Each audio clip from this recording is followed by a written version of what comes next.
চলে আসলাম আপনাদের কাছে সোলার জেট পাম্প নিয়ে। পাম্পটা 180 ওয়াট সোলার দিয়ে চালাতে পারবেন। আমরা অনেকদিন পর্যন্ত ইউটিউবে ভিডিও আপলোড করিনি, কারণ কিছু সমস্যার কারণে আমরা এই গেটটা দিয়েছিলাম।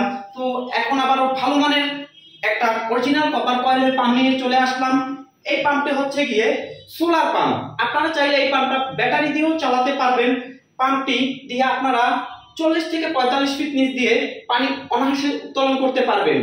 এই পাম্পটি আমি আগে থাকতেই আনবক্সিং করে রাখছিলাম, কারণ এই পাম্পটা আনবক্সিং করে রাখলাম যে সময় স্বল্পতার কারণে আমি পাম্পটা আনবক্সিং করে রাখছি। আসেন আমি আপনাদের সাথে এই পাম্পটি পরিচয় করিয়ে দিই। পাম্পটার পাওয়ার হচ্ছে গিয়ে 180 watt, voltage 12 volt, maximum flow হচ্ছে গিয়ে 1.5, মানে আপনারা 1500 লিটার পানি ঘন্টায় উঠাতে পারবেন। আউটলেট হচ্ছে গিয়ে 1 ইঞ্চি, ম্যাক্সিমাম হেড হচ্ছে 15 এম, মানে আপনারা 45 ফিট নিচ দিয়ে পানি উঠাতে পারবেন। আমি 45 ফিট বলবো না, আমি বলতেছি 40 ফিট থেকে আপনারা পানি উঠাতে পারবেন। এবং অরিজিনাল কপার কয়েলের এই পাম্পটির সাথে আপনারা পাচ্ছেন গিয়ে একটি ইনপুট, একটি আউটপুট এবং একটি চেক ভালভ, আর সাথে পাচ্ছেন আপনারা অরিজিনাল 5 ফিট কেবল।